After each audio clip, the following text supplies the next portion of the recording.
Apakah syirik hukumnya, Pak Ustaz? Jika kita takut kepada makhluk seperti ular, apakah syirik hukumnya? Penjelasan Ustaz. Hadirin dan hadirat, takut dia termasuk salah satu jenis ibadat. Sebagaimana kita sama-sama maklum, ibadat ada 4 jenis. Ada namanya ibadatul qalbi, ibadat hati. Ada namanya ibadatul lisan, ibadat lidah. Ada namanya ibadatul badan, ibadat badan. Ada yang namanya ibadatul mal, ibadat harta. Ibadat harta contohnya sedekah, zakat, infak, wakaf, derma, termasuk penyembelihan. Itu ibadat harta namanya. Bila kita sembelih ayam ke, kambing ke, itu ibadat. Cuma dia dalam kategori ibadat harta. Ibadat badan seperti salat, badan bergerak. Termasuk puasa.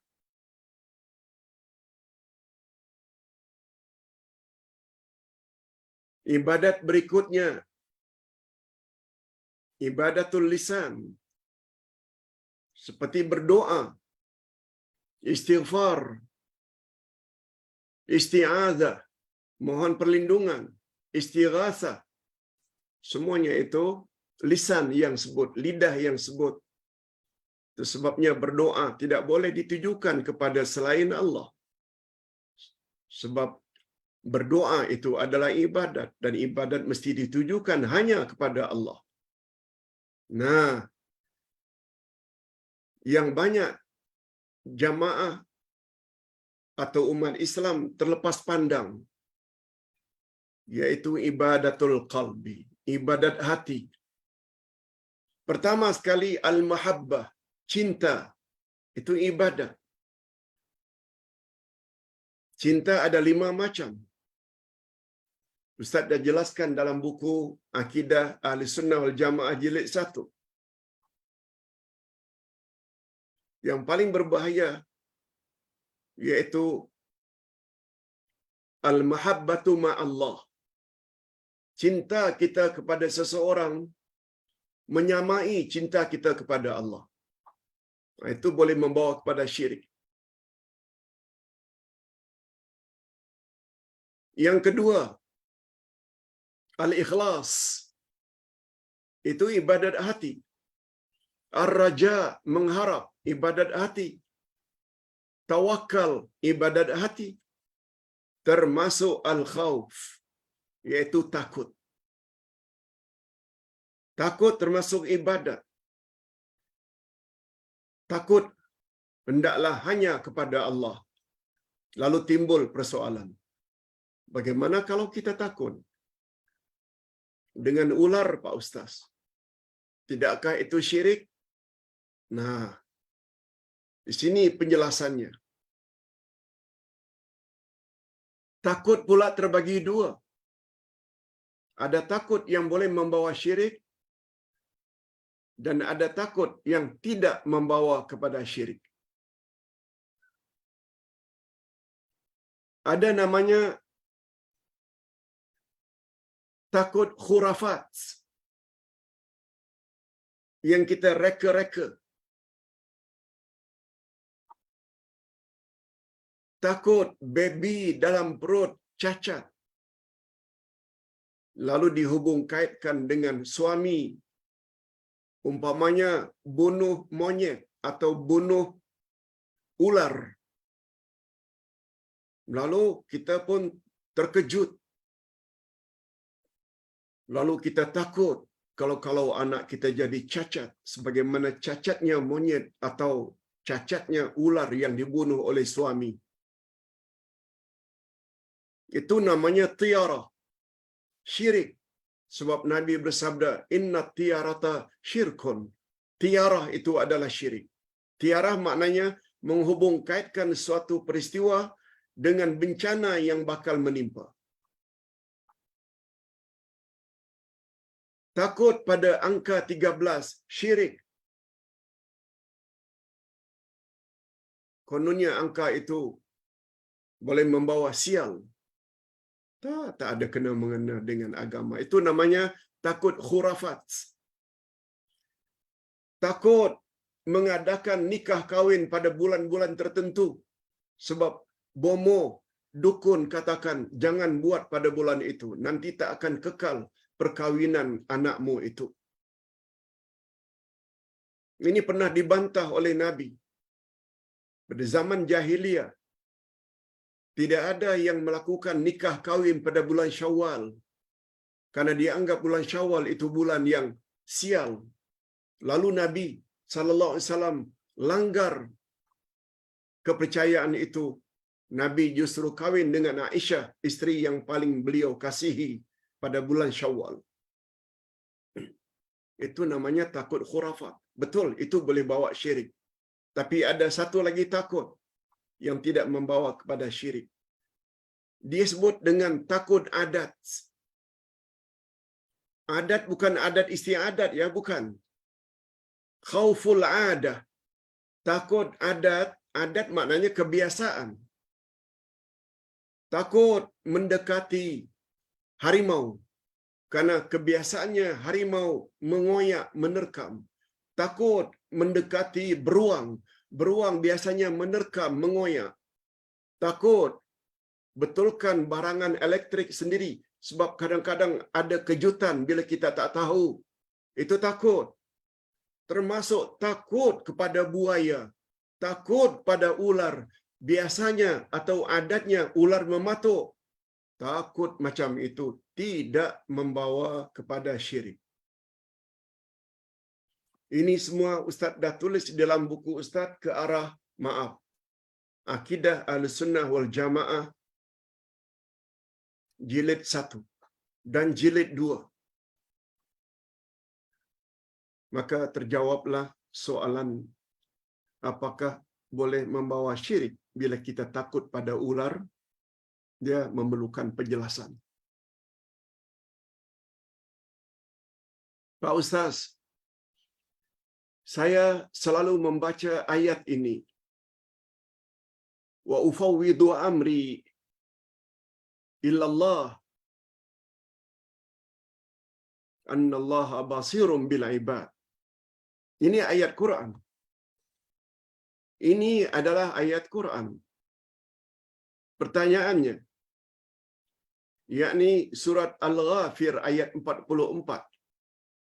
Wa ufawwidu amri ilallah innallaha basirun bil ibad.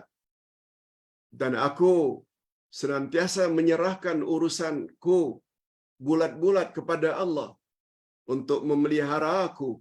Sesungguhnya Allah Maha melihat akan keadaan hamba-hambanya.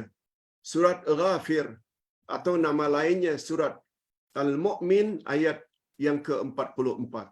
Pak Ustaz, ini ayat Quran, tapi saya selalu amalkan membacanya dalam sujud. Apa hukumnya Pak Ustaz membaca Al-Quran dalam sujud? Hadirin dan hadirat, ini jawabannya. Nabi Muhammad sallallahu alaihi wasallam memang ada sebut. Ini Ustaz ada sebut dalam buku ini, pedoman salat. Kata Nabi, jangan kamu baca Al-Quran ketika rukuk dan sujud. Atau dengan bahasa yang lebih tepat, Allah melarang kamu membaca Al-Quran ketika rukuk dan sujud. Hadis Nabi.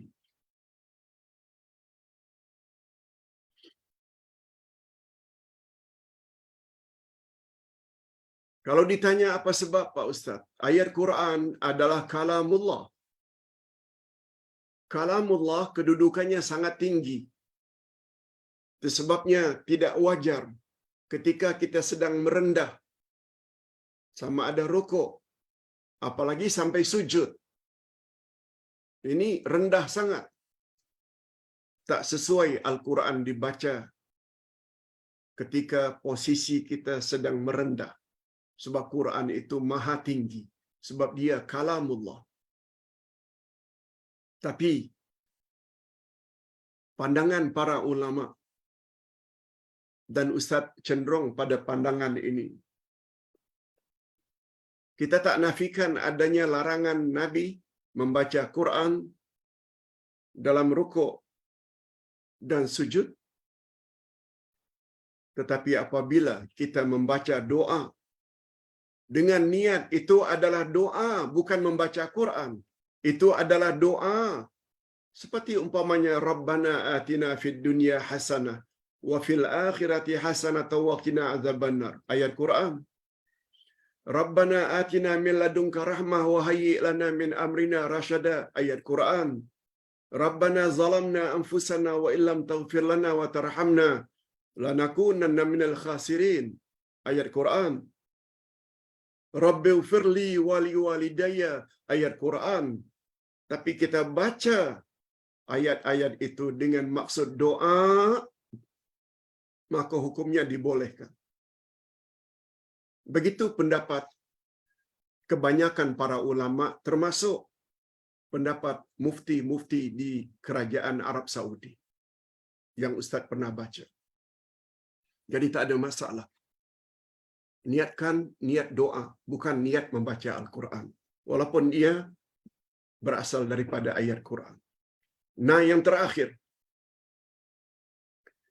Pak Ustaz, apakah ada dalil yang sahih tentang salat sunat taubat dan salat sunat hajat? Bolehkah salat-salat itu dilakukan secara berjamaah? Ini pertanyaan salah seorang jemaah kita dari Singapura. Hadirin dan hadirat, Ustaz dah jelaskan perkara ini di dalam buku Ustaz, Himpunan Salat Sunat Nabi Muhammad sallallahu alaihi wasallam. Semua salat-salat termasuk salat taubat dan salat hajat, Ustaz jelaskan di situ.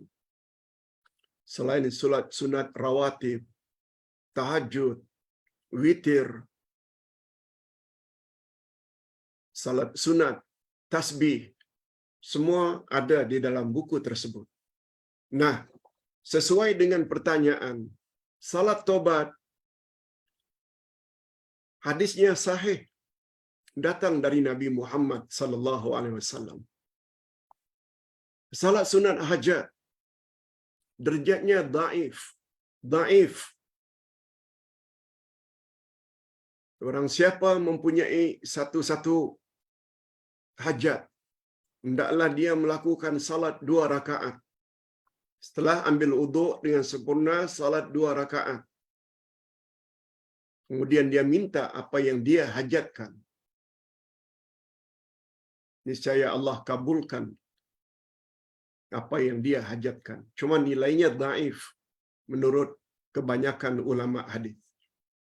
Taubat, derajat hadisnya sahih, dan itu selalu dilakukan oleh Abu Bakar As-Siddiq.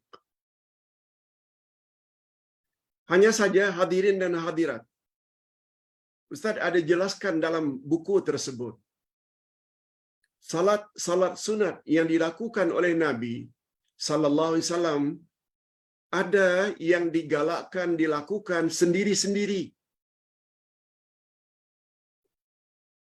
dan ada yang digalakkan supaya dilakukan secara berjamaah.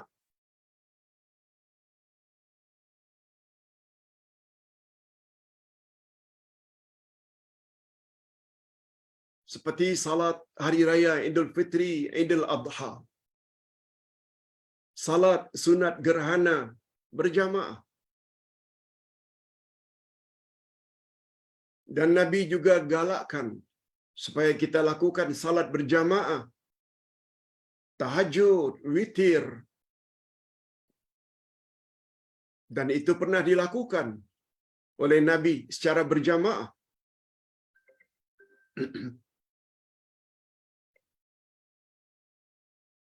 Tetapi tidak ada datang dari Nabi.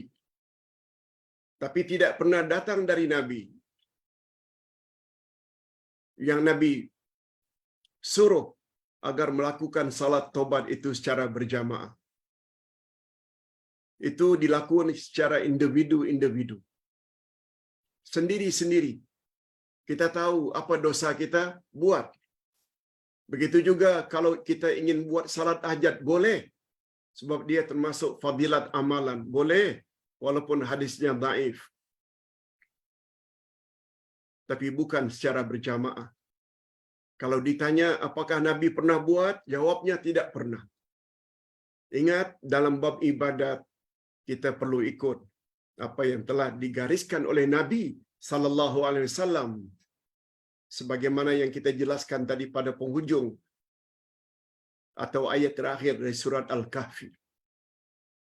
Syarat amal diterima, pertama ikhlas lillahi ta'ala, yang kedua beramal ibadat ikut cara yang telah digariskan oleh Nabi Muhammad sallallahu alaihi wasallam. Ini dulu ya.